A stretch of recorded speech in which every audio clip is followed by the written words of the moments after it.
یعنی یہ کہ اگر نماز پوری پڑھی جا رہی ہے، اہتمام سے پڑھی جا رہی ہے، تو دشمنوں کو موقع مل جائے گا کہ وہ آ کر حملہ آور ہو اور تمہیں شدید نقصان پہنچائے۔ تو اس حالت میں تمہارے لیے اجازت ہے کہ تم چاہو، تمہارے لیے یہ کہ تم نماز کم کر دو۔ ان الکافرین کانوا لکم عدوا مبینا، یقیناً کافر تو تمہارے کھلے دشمن ہیں ہی، وہ تو گھات میں ہے،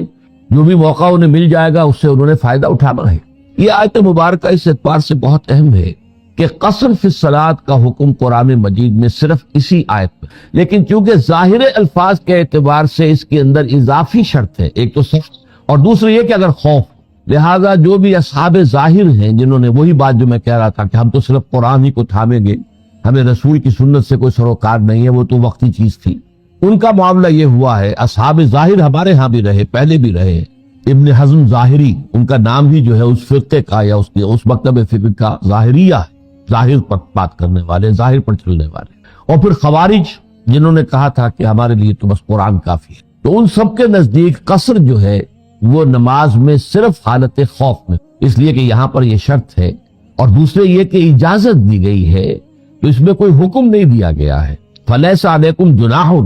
کوئی حرج نہیں ہے، تم پر کوئی گرفت نہیں ہوگی، کوئی ملامت نہیں ہوگی، تمہیں پر کوئی گناہ نہیں آئے گا اگر تم کمی کر لو نماز میں۔ قصر کہتے کم کرنا، قصور آپ کی طرف سے جو کمی رہ گئی ہو، تقصیر اسی سے بنا ہے، تقصیر کی میں اپنی تقصیر کی معافی چاہتا ہوں، مجھ سے جو کمی رہ گئی ہے میں اس کی معافی چاہتا ہوں۔ قصر، تو یہ جو لفظ ہے قصر کاف اور سین کے ساتھ آئے گا تب بھی کسی چیز کی کمی ہونا ہے، قصر ہے، قصر اور ان کے ساتھ، تو یہ یوں سمجھیے کہ حکمت لغہ جو ہے، زبان کی جو حکمت ہے کہ الفاظ قریب قریب کے جو ہوتے ہیں، خصر، خے سین رے یہ بھی، اور خا صاد را خصر یہ بھی جو ہے، یہ تمام کی تمام اختصار، کم کرنا، مختصر کر دینا۔ تو قصر ہو، خصر ہو، قصر ہو، یہ سب کے سب جو الفاظ ہیں جو کچھ ہم وزن سے بھی ہیں اور جو ایک اپنے آواز کے ساؤنڈ کے اعتبار سے بھی ایک دوسرے سے قریب ہے، اس کا جو مادہ ہے وہ ایک دوسرے سے قریب ہے، تو ان کا مفہوم ایک ہی ہے۔ تو ان تقصروا من الصلاۃ ان خفتم ان یفتنکم الذین کفروا، اگر تمہیں یہ اندیشہ ہو کہ تمہیں فتنے میں ڈال دیں گے، تمہیں مصیبت میں مبتلا کر دیں گے کافر، ان الکافرین کانوا لکم عدوا مبینا، اور یہ تو بات واضح ہے کہ کافر تو تمہارے کھلے دشمن ہیں، ہر وقت ہاتھ میں ہے، موقع دیکھتے ہیں۔ تو جیسا کہ میں نے عرض کیا کہ اس میں ظاہریہ، ابن حزم ظاہری اور خوارج کے نزدیک قصر جو ہے نماز میں وہ صرف حالت خوف میں، عام سفر میں قصر نہیں ہے، لیکن یہ کہ سنت رسول صلی اللہ علیہ وسلم سے ثابت ہے کہ آپ نے ہر سفر میں قصر کیا ہے، چاہے کوئی خوف ہو چاہے نہ، چاہے حالت جنگ ہو چاہے نارمل۔ چنانچہ حضرت عمر رضی اللہ تعالیٰ عنہ نے اس معاملے میں اپنا ایک شبہ پیش کیا تھا حضور کے سامنے صلی اللہ علیہ وسلم کہ قرآن مجید میں تو یہ ایک رعایت ہے، اور نمبر دو یہ کہ اس کے ساتھ شرط جو دوسری ہے، سفر بھی ہو اور سفر کے ساتھ خوف، حالت خوف ہو، دشمن کی طرف سے اندیشہ ہو۔ تو اس پر حضور نے فرمایا صلی اللہ علیہ وسلم، صدقۃ تصدق اللہ بہا علیکم فاقبلوا صدقتہ، اے عمر یہ اللہ کا ایک صدقہ ہے جو اس نے اپنے بندوں پر کیا ہے، تو تم قبول کرو اس کے صدقے کو، اس نے نماز میں کمی کی اجازت دی۔ باقی رہ گیا یہ کہ فلا جناح علیکم ان تقصروا، یہ قرآن مجید کے خاص اسلوبوں میں سے ہے، شاہانہ انداز کلام، کوئی حرج نہیں اگر تم یہ کر لیا کرو، اور یہ انداز بھی بذا اوقات حکم کے لیے ہوتا ہے، جیسے کہ سورہ بقرہ میں آیا ہے ان الصفا والمروۃ من شعائر اللہ فمن حج البیت او اعتمر فلا جناح علیہ ان یطوف بہما، یہ جو صفا اور مروہ کی پہاڑیاں ہیں یہ بھی اللہ تعالیٰ کے شعائر میں سے ہیں، تم میں سے جو کوئی بھی اللہ کے گھر کا حج کرے یا عمرہ ادا کرے تو کوئی حرج نہیں ہے کہ وہ طواف کر لیا کرے۔ اب یہاں پر بھی کوئی حرج نہیں ہے کہ الفاظ کہے، لیکن یہ واجب ہے، یہ یوں سمجھیے کہ جو واجبات ہیں، جو بھی حج کے مناسک ہیں اور جو عمرے کے واجبات ان میں شامل ہیں۔ تو یہ قرآن مجید کا ایک شاہانہ انداز ہے اللہ تعالیٰ، جیسے کہ لا اللہ کے بارے میں نے کہا کہ جیسے بادشاہ کسی سے کہے ہم تمہیں فلاں مہم پر بھیج رہے ہیں فلاں جرنیل کو، اور اگر تم کامیاب آئے تو شاید کہ ہم تمہیں فلاں صوبے کی گورنری دے دیں۔ اب یہاں پہ شاید جو ہے یہ حقیقی وعدے کے طور پر ہوتا ہے، اگر تم کامیاب ہوئے تو شاہانہ انداز کلام میں یہ شاید جو ہے یہ صرف احتمال کے معنی میں نہیں ہوتا بلکہ یقینی وعدے کے معنی میں ہوتا ہے۔ تو یہ انداز کلام ہے قرآن کا۔ فَإِذَا ضَرَبْتُمْ فِي الْأَرْضِ، اب جب تم زمین میں نکلو، فَلَيْسَ عَلَيْكُمْ جُنَاحٌ، تو کوئی حرج نہیں ہے تم پر، کوئی گناہ نہیں ہے، ان تقصروا من الصلاۃ، کہ تم کم کر دو نماز کو، قصر کرو نماز میں، ان خفتم ان یفتنکم الذین کفروا، اگر تمہیں اندیشہ ہو کہ تم وہ دشمن جو ہے وہ فتنے میں مبتلا کر دیں گے، ان الکافرین کان لکم عدوا مبینا، یقیناً کافر تو تمہارے کھلے دشمن ہیں۔ اس ضمن میں حضرت ابن عباس رضی اللہ تعالی عنہما کا بھی ایک اثر ہے کہ انہوں نے فرمایا کہ حضور نے صلی اللہ علیہ وسلم مدینے سے مکے تک کا سفر کیا اور اس میں کوئی خوف نہیں تھا اس سفر میں سوائے اللہ کے خوف کے، یعنی کامل امن تھا، کوئی جنگ، کوئی کسی طرف سے خدشہ نہیں تھا۔ فرمایا ان النبی خرج من المدینہ الی مکہ لا یخاف الا رب العالمین، اللہ کے سوا کسی اور کا کوئی خوف نہیں تھا۔ فصلی رکعتین، تو آپ نے تو 2 ہی رکعتیں پڑھی ہے، وہ جو عصر کی ہو، عصر جو ہے اور ظہر ہو، عشاء ہو، 2 رکعتیں پڑھی۔ تو قصر جو ہے در حقیقت یہ سمجھ لیجئے کہ یہ قرآن مجید کی روح سے جو قرآن مجید کا حکم ہے اس کے ظاہر پر اگر جائیں گے تو یہ سفر جمع خوف 2 شرائط کے ساتھ مشروط ہو جائے۔ سنت رسول کو اس کے ساتھ شامل کریں گے تو ہر سفر کے اندر آپ کو اجازت۔ باقی اب اس کی تفاصیل ہے۔ احناف کے نزدیک یہ جو ہے قصر، یہ واجب، یعنی اگر آپ نے قصر نہیں کیا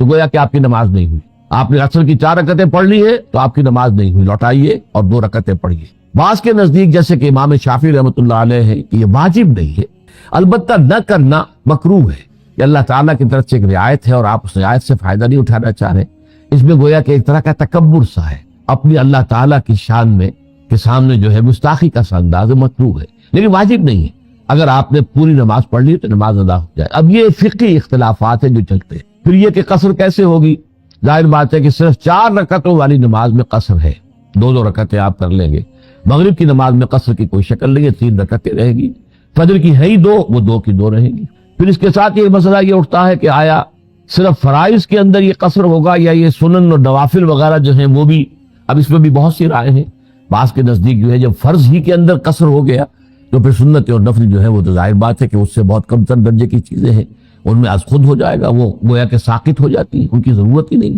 بعض کے نزدیک یہ ہے کہ نہیں، اگر موقع ہے، اگر تو عین حالت سفر میں ہیں، آپ جا رہے ہیں تو ٹھیک ہے آپ نہ پڑھیں، لیکن یہ کہ اگر کہیں جا کر قیام ہو گیا، رات کو پڑاؤ ڈال لیا ہے، اب عشاء کی نماز آپ پڑھ رہے ہیں، اب آپ کو یہاں پر وہ سفر کی جو ہوتی ہے وہ کیفیت جو ہے بے اطمینانی کی وہ نہیں ہے، آپ نے یہاں پہ پڑاؤ ڈالا ہے، آپ نے خیمہ لگا لیا ہے یہاں، تو آپ نماز جو ہے اس کے اندر آپ سنت نفل پڑھ لیں۔ تو یہ مختلف آراء ہے کہ جو فقہی اختلافات ہیں۔ پھر کتنے سفر پر قصر ہوگا؟ تو اکثر و بیشتر یہ ہے کہ 48 میل یا بعض حضرات کے نزدیک 56 میل، اور بعض حضرات کہتے ہیں کہ مطلقاً جس پر سفر کا اطلاق ہو سکے، سفر کی کیفیت طاری ہو جائے انسان پر، کوئی حد معین نہیں ہے۔ لیکن یہ ساری جیسا کہ میں نے آپ کو بتایا یہ ہے فقہی تفصیلات، اور ہمارا یہ درس جو ہے درس قرآن ہے، درس فقہ نہیں۔ البتہ یہ بات واضح ہو جانی چاہیے کہ ہمارے نزدیک ہمارے دین کی بنیادوں میں جیسے قرآن ہے ویسے ہی سنت ہے۔ انڈیپینڈنٹ سورس آف شریعہ، قرآن از انڈیپینڈنٹ سورس آف شریعہ ایز ویل ایز سنت از انڈیپینڈنٹ سورس آف شریعہ۔ یہ ضرور ہے کہ جو سنت ہے حضور صلی اللہ علیہ وسلم کی، وہ قرآن کے کسی حکم کو ساقط نہیں کر سکتی، اس کی نفی نہیں کر سکتی، اس کے اندر بنیادی رد و بدل نہیں کر سکتی، لیکن سنت کیا کر سکتی ہے؟ نمبر 1، قرآن پر اضافہ کر سکتی۔ مثلا ہم نے پڑھا اسی سورہ مبارکہ میں کہ تمہارے لیے جائز نہیں ہے کہ 2 بہنوں کو تم ایک ہی وقت میں اپنے نکاح میں رکھو، ان تجمعوا بین الاختین، 2 بہنوں کو تم ایک وقت اپنے نکاح میں رکھو، یہ حرام۔ حضور نے اس کی توسیع کر دی۔ یہی حکم جو ہے خالہ بھانجی کا بھی ہوگا اور یہی حکم پھوپھی بھتیجی کا بھی ہوگا۔ تو یہ ایک اس اضافہ ہے، اس کی توسیع ہے، حکم کے اندر کوئی تبدیلی نہیں۔ کہیں ایسا ہوتا ہے کہ قرآن نے کسی چیز کو عام بیان کیا ہے، اسے سنت خاص کر دے، جیسے زنا کا جو حکم ہے 100 کوڑے، یہ قرآن نے عام بیان کیا ہے، لیکن سنت رسول صلی اللہ علیہ وسلم نے اس کو خاص کر دیا کہ یہ غیر شادی شدہ زانی اور زانیہ کی سزا ہے، شادی شدہ زانی اور زانیہ جو ہے اس کی سزا ہے۔ تو قرآن پر اضافہ ہو سکتا ہے، قرآن کے خاص کو عام کیا جا سکتا ہے، قرآن کے عام کو خاص کیا جا سکتا ہے، یہ تو سنت رسول کا حق ہے۔ لیکن سنت جو ہے وہ کہیں قرآن مجید کی کسی شے کی مطلقاً نفی نہیں کر سکتی۔ تو یہاں پر بھی جیسا کہ میں نے کہا کہ ایک اضافہ ہے کہ اللہ تعالیٰ کی طرف سے یہ ہدیہ ہے تمہارے لیے، یہ تحفہ ہے، صدقہ ہے، اس کو قبول کرو خوش دلی کے ساتھ۔ تو اس میں یہ ہے کہ وہ قصر کرنا چاہیے۔ البتہ یہ کہ باقی تفاصیل جیسا کہ میں نے عرض کیا اس کی مختلف شکلیں ہو سکتی ہیں، تو مختلف شکلوں کا معاملہ جو ہے وہ پھر فقہا کے آپس کے استنباطات جو ہے ان کے مختلف جو اصول ہیں، طریقے ہیں، اس کے پر مبنی۔ وَإِذَا كُنْتَ فِيهِمْ، اور اے نبی جب آپ ان میں موجود ہوں، دیکھیے کہ سفر میں خاص طور پر جبکہ خوف، اب اس حالت خوف کی نماز کا جو ہے وہ بیان ہو رہا ہے۔ حالت خوف میں یہ بھی ہو سکتا ہے کہ بالکل جماعت جو ہے سرے سے ساقط ہو جائے، نماز ساقط ہو جائے، جیسے کہ غزوہ خندق میں ہوا ہے، نمازیں کئی قضا ہوئی ہیں۔ اگر اس درجے ہے، مارکا برپا ہے، گھمسان کا جو ہے کوئی معاملہ ہے اور بہت ہی کریٹیکل ٹائم ہے، تو ظاہر بات ہے نماز مؤخر ہو سکتی، لیکن یہ کہ اگر اس سے کمتر کا معاملہ ہے تو جس سے بہتر شکل میں ادا کی جا سکتی وہ نماز ادا کی جائے، اس لیے کہ نماز بہرحال اللہ تعالیٰ کی طرف سے فرض ہے اور اوقات کے تعین کے ساتھ فرض ہے۔ فجر اپنے وقت پر فرض ہے، ظہر اپنے وقت میں فرض ہے، عصر اپنے وقت میں فرض ہے، مغرب اپنے وقت میں فرض ہے، عشاء اپنے وقت میں فرض ہے۔ کتاب موقوتہ بھی آ جائے گا آگے، یہ تو جو کتاب اللہ تعالیٰ کی طرف سے جو لکھا ہوا فیصلہ ہے اور نماز کے بارے میں یہ وقت کے ساتھ منسلک ہے، لیکن نماز میں ہر جگہ صورت مختلف ہو سکتی ہے۔ ایسا ہے حالت خوف ہے، سفر بھی کر رہے ہیں اور سواریوں پر جائے، سواریوں پر نماز پڑھ لی جائے، اور جو ہے آپ جس طریقے سے بھی کر سکتے ہو علیحدہ پڑھ لیں، لیکن ایک خاص صورتحال ایسی ہو سکتی ہے کہ اگرچہ جنگ ہے، حالت جنگ ہے، لیکن یہ کہ مسلمانوں کا جتھا بھی ایک جگہ پر موجود ہے، ایک جماعت ہے، ایک گروہ ہے، اور پھر حضور بھی اس میں موجود ہے۔ اب ظاہر بات ہے کہ حضور موجود ہے تو امامت کوئی اور تو نہیں کر سکتا، امامت حضور کرائیں گے، اور کوئی بھی مسلمان اس کو پسند نہیں کرے گا کہ وہ حضور کی امامت کو چھوڑ کر کسی اور کی امامت میں نماز ادا کرے۔ اس پیچیدگی کا حل ہے جو اس آیت میں دیا۔ وَإِذَا كُنْتَ فِيهِمْ، ارے نبی جب آپ ان میں موجود ہوں، فَأَقَمْتَ لَهُمُ الصَّلَاةَ، اور آپ ان کے لیے نماز قائم کریں، فَلْتَقُمْ طَائِفَةٌ مِّنْهُمْ مَعَكَ، تو چاہیے کہ ان میں سے ایک گروہ آپ کے ساتھ کھڑا ہو جائے، وَلْيَأْخُذُوا أَسْلِحَتَهُمْ، لیکن اس حال میں بھی وہ اپنا اسلحہ ساتھ رکھیں، فَإِذَا سَجَدُوا، جب وہ نماز پڑھ لیں، فَلْيَكُونُوا مِنْ وَرَائِكُمْ، تو چاہیے کہ وہ پھر پیچھے چلے جائیں، وَلْتَأْتِ طَائِفَةٌ أُخْرَىٰ، اور اب دوسرا گروہ آ جائے، لم یصلوا، جنہوں نے ابھی نماز نہیں پڑھی، فلیصلوا معک، اب وہ نماز پڑھیں آپ کے ساتھ، ولیاخذوا حذرهم واسلحتهم، اور چاہیے کہ وہ اپنے بچاؤ کا سامان اور اپنا اسلحہ ساتھ رکھیں۔ ود الذین کفروا لو تغفلون عن اسلحتکم وامتعتکم فیمیلون علیکم میلۃ واحدہ،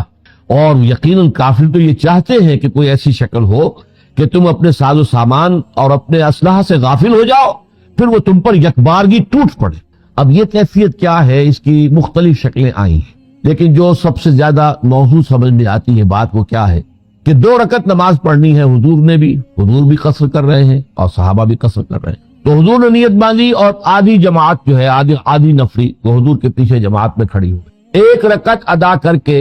حضور اب اٹھے نہیں، بیٹھے ہی رہے، لیکن یہ کہ دوسرے باقی جو پیچھے ہیں ان سب نے کھڑے ہو کر 1 رکعت اور ادا کر بھی سلام پھر اور چلے گئے۔ حضور ابھی اسی حالت نماز کے اندر تشریف فرما ہے۔ اب جب وہ پہلا گروہ چلا گیا، اس کی 2 رکعتیں ہو گئی، ایک حضور کے پیچھے اور ایک اس نے انڈیپینڈنٹلی اپنے طور پر پڑھی۔ اب بقیہ فوج آئے گی، بقیہ لوگ آ جائیں گے، وہ اب ان کی جگہ لیں گے، اب حضور دوسری رکعت پڑھیں گے، تو گویا کہ اب ان کو 1 رکعت حضور کے ساتھ مل گئی، اور اس کے بعد حضور جو ہے 1 رکعت پڑھنے کے بعد سلام پھیر دیں گے، آپ کی 2 رکعتیں مکمل ہو گئی، اور پیچھے جو جماعت ہے وہ 1 رکعت اپنے طور پر ادا کر کے 2 رکعتیں پوری کر لیں۔ اس کی شکلیں کچھ اور بھی بیان کی گئی ہیں، بعض لوگوں نے کہا کہ حضور 4 رکعتیں پڑھے اور صحابہ جو ہے پیچھے وہ 2 رکعتیں پڑھے، لیکن اس صورت میں پھر یہ ہے کہ وہ قصر کا حکم جو ہے تو پھر وہ حضور کا اس پر عمل نہیں ہوگا، حضور پر بھی قصر اسی طریقے سے ہے جس کو حنفیہ کے نزدیک تو واجب ہے، لازم ہے، اور باقی کے نزدیک بھی اگر نہ کرے تو گویا کہ ایک کفران نعمت ہے، اللہ تعالیٰ کی نعمت کو ٹھکرانے کے معنی میں ہے تو مکروہ ہے۔ اس لحاظ سے بہترین شکل وہی سمجھ میں آتی ہے جو میں نے آپ کے سامنے رکھی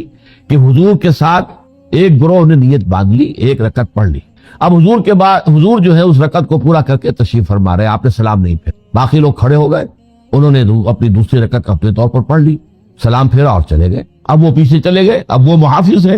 بقیہ جو فوج تھی جو رہ گئی تھی وہ آگے آئی اور اس نے آ کر حضور کے پیچھے صف بندی کی، اب حضور نے کھڑے ہو کر 1 رکعت نماز جو ہے مزید اپنی جو رہ گئی تھی پڑھی، تو یہ گویا کہ بقیہ فوج کو ان کے ساتھ ان کی امامت میں رکعت مل گئی۔ اب اس کے بعد حضور نے 1 رکعت پڑھنے کے بعد جو ہے چونکہ 2 آپ کی ہو گئی، آپ نے سلام پھیر دیا، لیکن یہ کہ باقی سب حضرات جو ہے مقتدی وہ کھڑے ہو گئے، انہوں نے اپنی 1 رکعت اور پڑھ لی اور سلام پھیر دی، تو یہ معلوم۔ لیکن اس میں جو زور دیا جا رہا ہے کہ وہ اپنا اسلحہ ساتھ رکھے، اس لیے کہ حالات بہت ہی یوں سمجھیے کہ ایک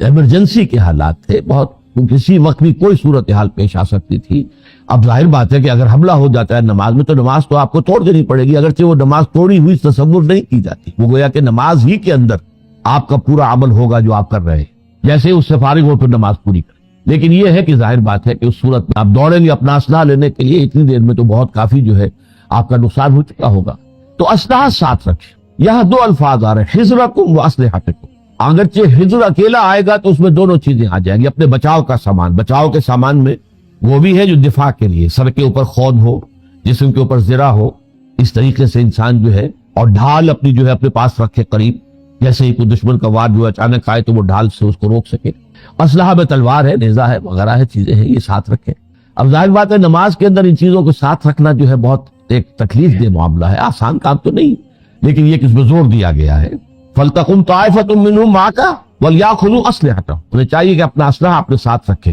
فَإِذَا سَجَدُوا، اب یہاں پر دیکھیے رکعت کے لیے سجدے کا لفظ آیا، اس لیے کہ نماز کی جو آخری جو شکل ہے، جو یوں سمجھیے کہ جس میں کلائمیکس کہتے ہیں ہم، آخری اس معنی میں، وہ سجدہ ہے۔ اس لیے حدیث میں آتا ہے اقرب ما یکون العبد الی اللہ الی ربہ فی السجود، قریب ترین جو بندہ اپنے رب سے ہوتا ہے وہ سجدے کی حالت میں ہوتا ہے، اس لیے کہ ہمارے اور رب کے درمیان حائل ہماری انانیت ہے، ہمارا نفس، ہماری نفسانیت، میری انا، میں۔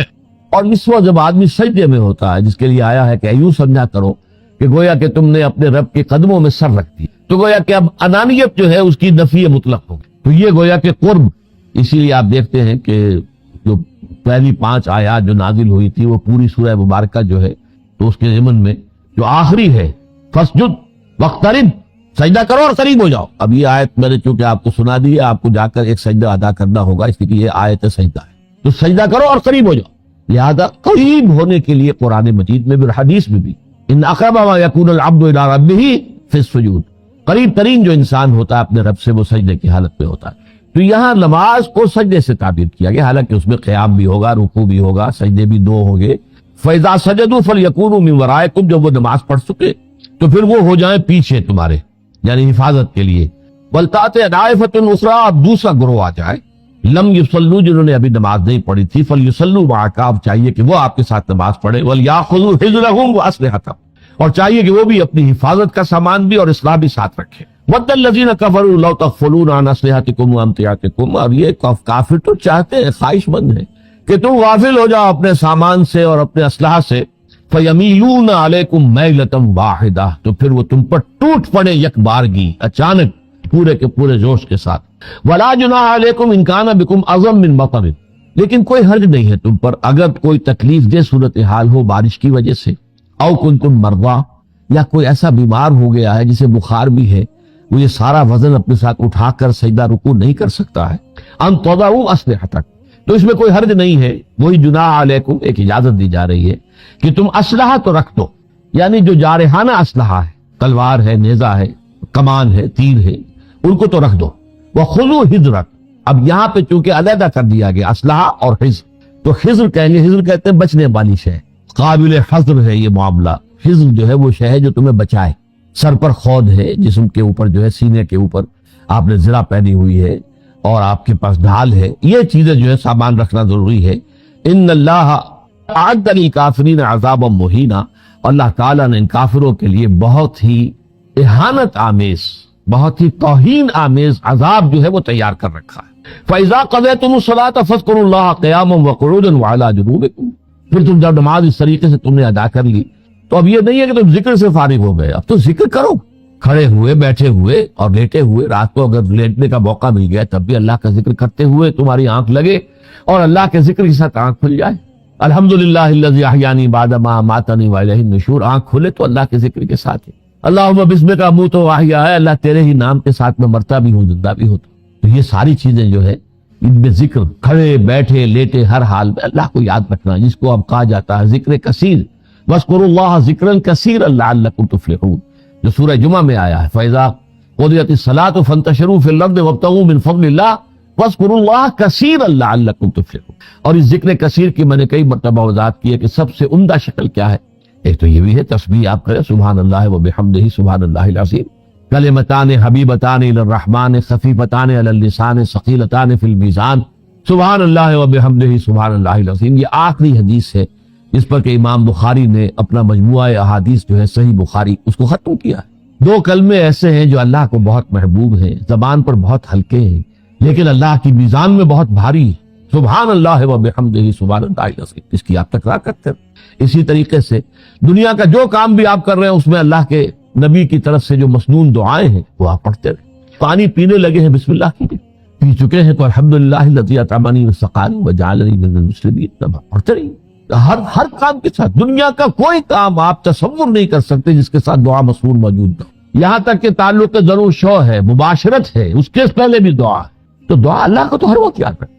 کبھی بھی نہ بھلاؤ۔ تو اللہ تعالیٰ کے ساتھ ذکر کثیر کی یہ شکل جو ہے یہ برقرار رہنی چاہیے۔ یہ تو ایک معین ذکر ہے جو نماز کی شکل میں تم پر لازم کر دیا گیا، اقیم الصلاۃ علی ذکری، یہ گویا کہ ذکر کا ستون ہے، لیکن اس کے گرد جو ہے ذکر کی بہت سی شکلیں جو ہے وہ ہمہ وقت ذکر جو ہے وہ موجود رہنا چاہیے۔ فَإِذَا اطْمَأْنَنْتُمْ فَأَقِیمُوا الصَّلَاةَ، پھر جب تم امن میں آ جاؤ، اطمینان، اب خوف کی حالت ختم ہو گئی، تو نماز قائم کرو جیسے کہ نماز کے قائم کرنے کا حق۔ وہ اب اقامت الصلاۃ کے سارے شرائط ہوں گے، اس میں پھر وہ اذان بھی ہوگی، اس میں اقامہ ہوگا، اس میں جو ہے صف بندی پوری ہوگی، ٹھیک ٹھیک جو ہے امام صف بندی کرے گا، تیر لے کر جائے گا اور لوگوں کو جو ہے سیدھا کرے گا جو آگے پیچھے ہوں گے، یہ سارے کام جو ہے اور پورے سکون کے ساتھ تمام ارکان کو ادا کرتے ہوئے، جسے کہا جاتا ہے کہ یہ تمام ارکان جو ہے ان کا عدل، ان کا حق ادا کیا جائے، یہ سارا نماز کا نظام جو ہے پھر قائم۔ ان الصلاۃ کانت علی المؤمنین کتابا موقوتا،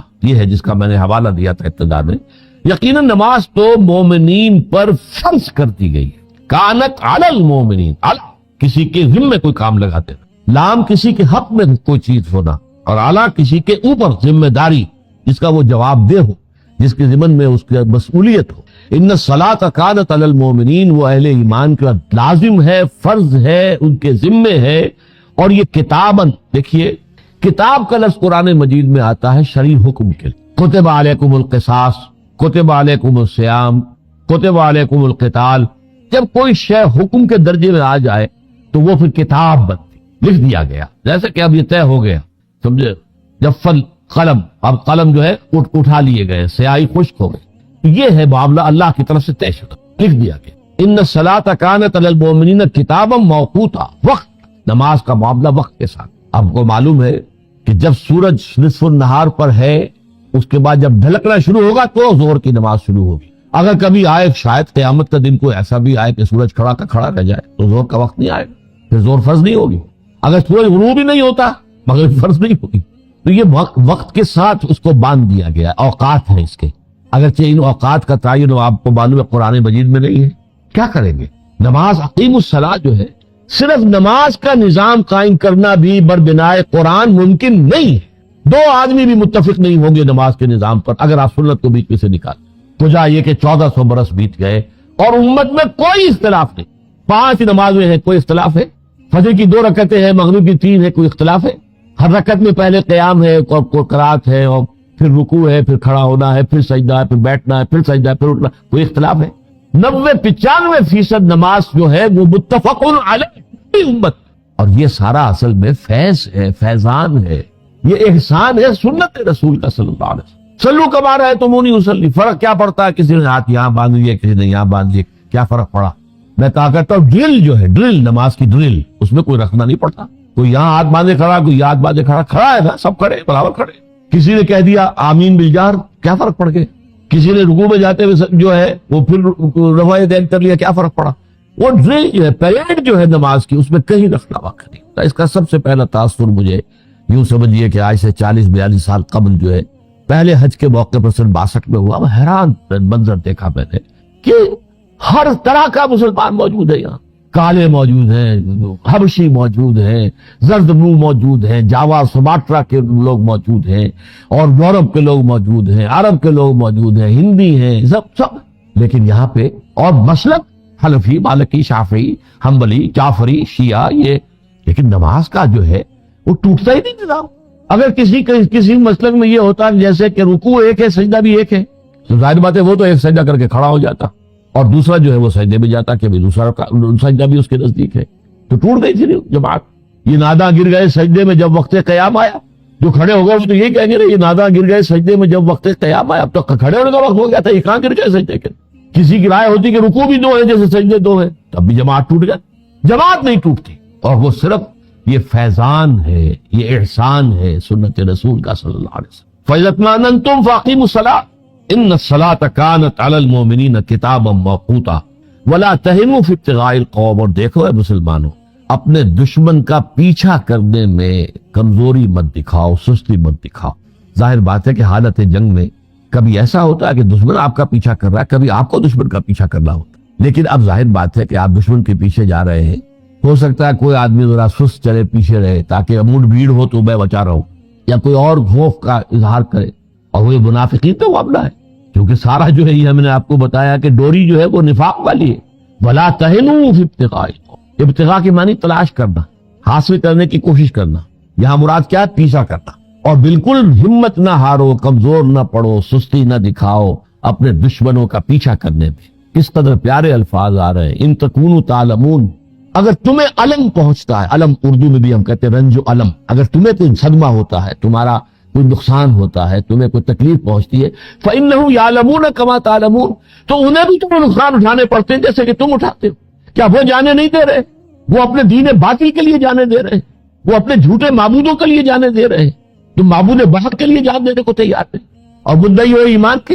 اگر تمہیں تکلیف پہنچ رہی تو انہیں بھی پہنچ رہی ہے، تم ان کا پیچھا کر رہے ہو تو کبھی وہ تمہارا پیچھا کر رہے ہو، وہ بھی جانے دیتے ہیں۔ اور جو کافر ہے یقاتلون فی سبیل الطاغوت، وہ بھی تو قتال کر رہے ہیں، مرتے وہ بھی تو ہیں۔ 70 جو ہے بدر میں مارے گئے تھے کہ نہیں مارے گئے تھے؟ بڑے بڑے سردار تھے جو مارے گئے تھے۔ تو تم جو ہے کہاں اس معاملے کے اندر سستی دکھا رہے ہو؟ تم ایمان کے مدعی ہو۔ وَلَا تَهِنُوا فِي ابْتِغَاءِ الْقَوْمِ إِن تَكُونُوا تَعْلَمُونَ فَإِنَّهُمْ يَعْلَمُونَ كَمَا تَعْلَمُونَ وَتَرْجُونَ مِنَ اللَّهِ مَا لَا يَرْجُونَ، اور تمہیں تو اللہ سے وہ توقعات ہیں جو انہیں نہیں ہے۔ تم آخرت پر یقین رکھتے ہو، تم اللہ پر یقین رکھتے ہو، تمہیں یقین ہے کہ اللہ تعالیٰ جو ہے جو اس کی راہ میں جان دے دے گا وہ سیدھا اس کو جنت کے اندر داخل کر دے گا۔ تم جو کچھ توقع رکھتے ہو، وہ جھوٹے معبود جو ہے اور صرف اپنی دنیا کے تحفظات کے لیے وہ اپنی جانیں دے رہے ہیں، تکلیفیں اٹھا رہے ہیں، سختیاں جھیل رہے ہیں، قربانیاں دے رہے ہیں، تو تم معبود برحق کے لیے اور دین حق کے لیے کام کرنے کو تیار ہیں۔ وَتَرْجُونَ مِنَ اللَّهِ مَا لَا يَرْجُونَ وَكَانَ اللَّهُ عَلِيمًا حَكِيمًا، اور یقیناً اللہ تعالی علیم ہے، حکیم ہے، سب کچھ جاننے والا ہے، کمال حکمت والا۔ اس کے بعد جو یہ 2 رکوع آ رہے ہیں، یہ ایک خاص واقعہ اس کے پس منظر میں ہے، پہلے اس کو سن لیجیے تو پھر سے ترجمہ کافی ہو جائے گا۔ مسلمان معاشرہ جو تھا، میں بتا چکا ہوں، بڑی پیچیدگی تھی کہ ایک طرف تو مدینے کے اندر منافق موجود تھے، ضعفاء بھی تھے، منافق نہیں تھے لیکن ایمان کمزور تھا۔ ایمان کمزور تھا تو کبھی قبائلی عصبیت غالب آ گئی، کبھی اپنے گھرانے کی قرابت داری کا خیال جو ہے آ گیا، بجائے حق اور عدل و انصاف کے حمایت جو ہے اپنے رشتہ دار کی ہوتا تھا۔ آخر انسان تھے، ان کے دلوں سے یہ ساری چیزیں بالکل کھرچ کر تو نہیں نکالتی گئی۔ ایک نیوکلیس تھا، ایک انر کور تھا ان صحابہ کا کہ جو تن من دھن سب کچھ نثار کرنے کے لیے ہر دم پہ، لیکن ساتھ ہی جیسے کہ میں نے کہا شیڈز، ضعیف الایمان لوگ بھی تھے، پھر اس سے آگے جو ہے منافق درجہ اول کے، منافق درجہ دوم کے، منافق درجہ سوم کے بھی موجود تھے، جن کے اندر دشمنی تھی، عداوت تھی حضور کی، خاص طور پر مسلمانوں کی آپ بالعموم۔ پھر دوسری طرف باہر جو ہے منافقین جو ایمان کا دعوے دار ہیں اور وہ ہجرت کرنے کو تیار نہیں، ہجرت نہیں کر رہے، اگرچہ اس کی استعداد رکھتے ہیں، استقامت رکھتے۔ اب وہ گڑبڑ ہے، قبیلوں کے اندر ہے مسلمان، کیا کیا جائے؟ ان کے ساتھ جنگ ہو رہی ہے تو ان کا کوئی خاص لحاظ رکھا جائے؟ یہ سارے احکام جو ہم پڑھتے چلے آ رہے ہیں، جب تک کہ یہ کانٹیکسٹ آپ کے سامنے نہ ہو کہ اس صورتحال کیا تھی، کس قسم کی پیچیدگیاں تھی اس قبائلی معاشرے کے، تو اس کو آپ سمجھ نہیں سکتے ان چیزوں کو۔ اس لیے کہ یہ تو میرے نزدیک قرآن مجید جو ہے ایک اعتبار سے آپ کہہ سکتے ہیں مینول آف محمدن ریولوشن صلی اللہ علیہ وسلم، حضور کے انقلاب کا مینول ہے، مینول۔ تم یہ کرو پھر یہ ہو جائے گا، پھر یہ کرو پھر یہ کرنا، ہر چیز کے ساتھ آپ کو مینولز ملتے ہیں۔ تو اسی طریقے سے قرآن مجید جو ہے مینول آف ریولوشن ہے، وہ پورے ان حالات کے اندر جیسے جیسے تبدیلیاں ہو رہی تھی ویسے ویسے اللہ کی طرف سے ہدایات نازل ہو رہی۔ اب ہوا کیا کہ ایک مسلمان، کیا وہ منافقی تھا، تاما نام تھا یا بشیر ابن عبیرق، بنو ظفر ایک گھرانہ تھا۔ یہ میں نے بارہ آپ کو بتایا بارہا کہ ایک قبیلہ ہوتا، قبیلے کے اندر گھرانے ہوتے۔ وہ قریش ایک قبیلہ تھا، بنو ہاشم، بنو امیہ، بنو عدی، بنو تیم، بنو فلاں، یہ بنو جو تھے یہ سب اسی طریقے سے انصار میں قبیلے تو 2 ہی تھے، اوس اور خزرج، لیکن گھرانے تھے۔ تو بنو ظفر کا ایک جو گھرانہ تھا اس کا ایک فرد تاما، اس نے ایک مسلمان کے گھر میں نقب لگائی، اور مختلف روایات میں مختلف ہے کہ ایک تو آٹے کا تھیلا بھی تھا اور پھر دو یہ کہ اس میں زرہ بھی ایک رکھی ہوئی تھی اسی تھیلے کے اندر، وہ چرا کے نقب لگا کے لے گیا۔ اور لیکن اس کے بعد اس نے یہ ہوشیاری کی کیونکہ بعض روایات میں یہ بھی آتا ہے کہ اس آٹے کے تھیلے میں کچھ سوراخ سا تھا، جس سے کہ جیسے جیسے وہ چلتا جا رہا تھا تھوڑا تھوڑا آٹا گرتا جا رہا تھا۔ اس نے کہا یہ تو میرے گھر پہنچ جائیں گے کھوجی جو ہے، تو وہ فوراً گیا اس آٹے کے تھیلے کو لے جا کر ایک یہودی کے پاس امانت رکھوا دیا۔ آٹا بھی تھا اس میں، اور وہ بھی ظاہر بات ہے اس نے ساری جو ہے اس آٹے کی جو گرتے ہوئے تھے ذرات انہوں نے راستے کی نشاندہی کر دی۔ اب چوری کی تفتیش ہوئی، مال برآمد ہو گیا یہودی کے یہاں سے، کھوجی وہاں پہنچ گئے۔ یہودی نے برات کا اعلان کیا کہ میرے پاس تو امانت کے طور پر فلاں شخص یہ چیز رکھوا گیا تھا، میں نے قطعاً کوئی چوری نہیں۔ اب اس پر وہ تاما جو ہے قسمیں کھا بیٹھا، میں نے تو نہیں کی چوری، یہی ہے جس کے پاس سے مال برآمد ہو رہا، گواہی کوئی ہے ہی نہیں، گواہی کہاں سے آئے گی؟ اب ظاہر بات ہے سارا سرکمسٹانشل ایویڈنس پر معاملہ ہے، اور سرکمسٹانشل ایویڈنس جو ہے کہ وہ کھوج جو ہے ہوتے ہوتے جو ہے وہ اس کے گھر تک پہنچا ہے یہودی کے، اور یہودی کے ہاں سے وہ مال جو ہے مال مسروقہ برآمد ہو گیا۔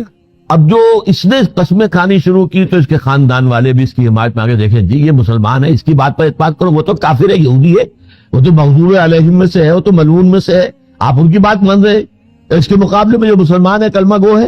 اس کی بات ماننی چاہیے۔ یہ مقدمہ حضور تک پہنچا تو حضور نے بھی قرائن کی شہادت کی بنا پر کچھ تھوڑا سا رجحان ادھر محسوس کیا کہ یہودی ہی کو ملزم قرار دے دے۔ اس پر یہ آیات نازل، یہ غلط فیصلہ آپ سے کہیں صادر نہ ہو جائے جس سے ظاہر بات ہے کہ ہوا اکھڑ جائے گی اسلام کی اور ایمان کی اور مسلمانوں کی اور خود آپ کی نبوت کی، لہذا بر وقت حضور کو خبردار کر دیا گیا۔ اور اس لیے کہ حضور نے فرمایا ہے کہ بسا اوقات تم میں سے لوگ ایک آتے ہیں گروہ میرے سامنے، اور ایک زیادہ چرب زبان ہوتا ہے، وہ اپنے دعوے کو زیادہ اچھے طریقے پر پیش کرتا ہے اور مجھ سے وہ فیصلہ کرا لیتا ہے زمین کے کسی ٹکڑے کا، جھگڑا یہ ہے کہ یہ ٹکڑا میرا ہے یا اس کا ہے۔ آپ نے بڑے اچھے طریقے پر پلیڈ کیا اپنا کیس، اور آپ نے جو ہے وہ حضور نے فرمایا اگر کوئی تم میری عدالت سے بھی کوئی غلط ڈگری لے کر گئے اور زمین کا کوئی ٹکڑا لے کر گئے اگر غلط، تو وہ جہنم کا ایک ٹکڑا لے کر جاؤ گے۔ یعنی امکان موجود ہے، میں بھی بشر ہوں، جب تک کہ وحی سے میری ہدایت نہ کی جائے،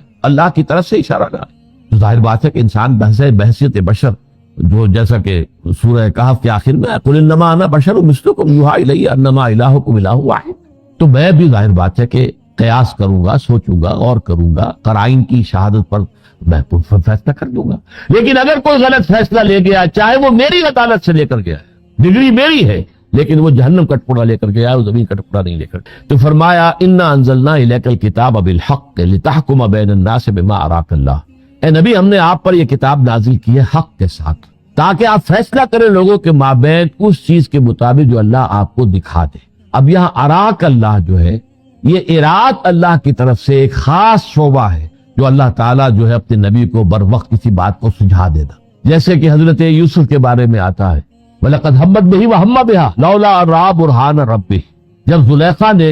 اقدام کیا ہے تو وہ تو آگے بڑھی تھی، وہ بھی بڑھتا اگر نہ دیکھ لیتا اپنے رب کی ایک برہان، اپنے رب کی اللہ تعالیٰ کے عین وقت پر کوئی برہان آئی ہے۔ اور روایات میں آتا ہے کہ دیوار پر انہیں حضرت یعقوب علیہ السلام نظر آئے جو اپنے ہونٹوں کے اوپر انگلی رکھے ہوئے تھے، ہرگز نہیں، یہ کام کرنے کا نہیں، تو یہ دیکھ کر حضرت یوسف جو ہے پیچھے ہٹ گئے۔ تو اللہ تعالیٰ بر وقت رہنمائی کرتا ہے، بما اراک اللہ، اللہ تعالیٰ نے جو کچھ آپ کو دکھایا ہے اس کے مطابق آپ فیصلے کریں۔ ولا تکن للخائنین خصیما، اور دیکھیے آپ ان خیانت کرنے والوں کے حق میں جھگڑنے والے نہ ہو جائیں، یہ تو خائن ہے،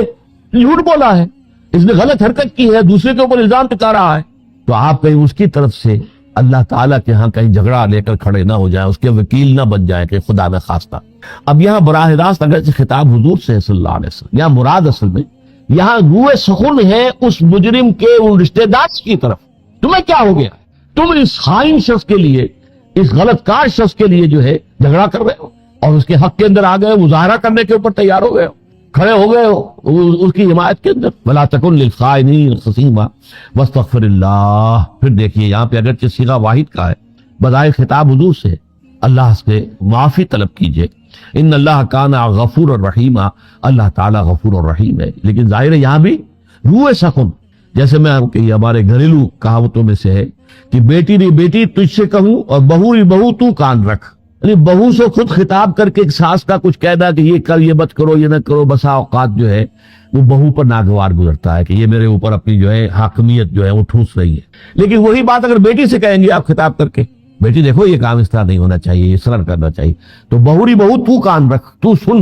سنا میں تجھے رہی ہوں، اگرچہ بظاہر میں خطاب جو ہے وہ بیٹی سے کر رہی، تو یہ قرآن میں بہت جگہوں پر ہے کہ خطاب بظاہر حضور سے، اصل میں روح سخن جو ہے وہ ان دوسرے لوگوں کی طرف ہے کہ جو اس کی حمایت کے اندر کھڑے ہو گئے۔ وَلَا تُجَادِلْ عَنِ الَّذِينَ يَخْتَانُونَ أَنفُسَهُمْ، اور مت جھگڑو ان لوگوں کے حق میں ان کی جانب سے کہ جو اپنے جانوں سے خیانت کر رہے ہیں، انہوں نے خیانت کی ہے، چوری کی ہے، اور اس کے بعد جو ہے اب تم بھی ان کی طرف سے مجادلہ کہتے ہیں جھگڑا کرنے، جی یوں نہیں ہے جی، یہ جی دیکھیے یہ مسلمان ہے جی، دیکھیں یہ تو کلمہ گو ہے، یہ تو فلاں وقت میں اس نے یہ نیک کام بھی کیا تھا، آپ اس کی بات مانیے۔ ظاہر بات ہے کہ اور کوئی عینی شاہد تو ہے نہیں، کوئی اور گواہ ہے نہیں، یا سرکمسٹانشل ایویڈنس ہے اور یا پھر لوگوں کے بیانات ہیں۔ تو یہ سارا جو تم جھگڑا کر رہے ہو اس کی طرف سے،